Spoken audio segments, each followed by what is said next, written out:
మీ YS Sharmila Reddy శిరస్సు వంచి చేతులు జోడించి మనస్ఫూర్తిగా నమస్కరించుకుంటోంది.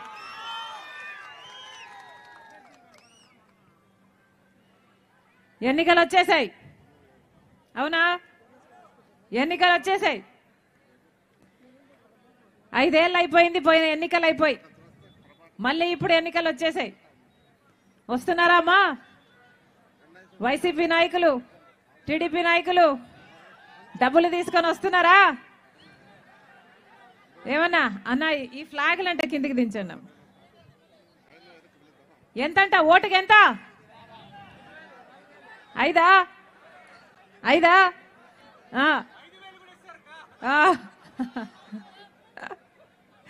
ఎంత ఓటుకి? ఎంత?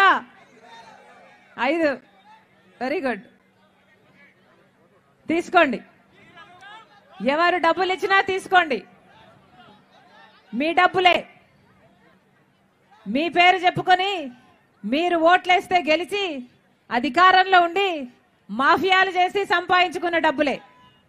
మళ్ళీ మీ చేతికి రావడంలో ఏ తప్పు లేదు. డబ్బులు ఎవరిచ్చినా తీసుకోండి, కానీ ఓటును మాత్రం అమ్ముకోకండి. డబ్బు మీదే కాబట్టి మీరు తీసుకోండి, కానీ ఓటు వేసేటప్పుడు మాత్రం మీ ఆలోచన అయి ఉండాలి. మీ మనస్సాక్షి ఎవరికి చెప్తే వాళ్లకు ఓటేయండి. మొదటి 5 సంవత్సరాలు మనం రాష్ట్ర ఏడిపోయిదాకా మొదటి 5 సంవత్సరాలు చంద్రబాబు గారికి అవకాశం ఇచ్చారు. తర్వాత 5 సంవత్సరాలు జగన్మోహన్ రెడ్డి గారికి అవకాశం ఇచ్చారు. చంద్రబాబు గారైనా జగన్మోహన్ రెడ్డి గారైనా ఇద్దరిలో ఏ ఒక్కరైనా రాష్ట్ర హక్కుల కోసం కొట్లాడారా లేదా ఒకసారి ఆలోచించండి. రాష్ట్రం ఏర్పడేటప్పుడు మనకు ప్రత్యేక హోదా ఇస్తామన్నారు. ప్రత్యేక హోదా అంటే స్పెషల్ స్టేటస్, రాయితీలు వస్తాయి కాబట్టి మన రాష్ట్రంలో బ్రహ్మాండంగా పరిశ్రమలు వచ్చేవి. 10 ఏళ్ళు అయిపోయింది, పట్టుమని 10 కొత్త పరిశ్రమలు కూడా రాలేదు. 10 ఏళ్ళు అయిపోయింది. ప్రత్యేక హోదా కోసం 5 సంవత్సరాలు చంద్రబాబు గారు, 5 సంవత్సరాలు జగన్మోహన్ రెడ్డి గారు అధికారంలో ఉన్నప్పుడు ఏ ఒక్కరూ ఒక్క నిజమైన ఉద్యమము కూడా చేయలేదు.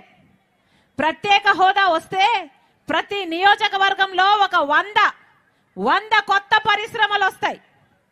అయినా కూడా ఏ ఒక్క నాయకుడు పట్టించుకోలేదు. 100 పరిశ్రమలు వస్తే ఎంత అభివృద్ధి జరుగుతుంది, మన బిడ్డలు ఎన్ని ఉద్యోగాలు వస్తాయి, ఎంత ముందుకు పోతుంది మన రాష్ట్రం. అయినా ప్రత్యేక హోదా గురించి అటు చంద్రబాబు గారు పట్టించుకోలేదు, ఇటు జగన్మోహన్ రెడ్డి గారు పట్టించుకోలేదు. అందుకే చెప్తున్నాం, ఓట్లు ఎవరికి వేస్తున్నామని ఆలోచన చేసి ఓటు వేయండి. రాజధాని ఉందా? ఆంధ్ర రాష్ట్రానికి ఒక రాజధాని ఏడ్చిందా? ఏం చెప్పాడు చంద్రబాబు గారు? అమరావతి రాజధాని అన్నాడు. 3D గ్రాఫిక్స్ అన్ని చూపించాడు.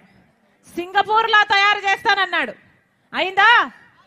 సింగపూర్ ఉందా? జగన్మోహన్ రెడ్డి గారు మళ్ళీ ముఖ్యమంత్రి అయ్యారు. ఈయనేమో 1 కాదు 3 రాజధానీలు అన్నాడు. అన్నారా? 3 ఏ ఒక్కటైనా అయిందా? ఒక్కటైనా ఏడ్చిందా? మనకి ఈరోజు రాజధానియే లేకుండా పోయింది. పక్కన బెంగళూరు ఉంది,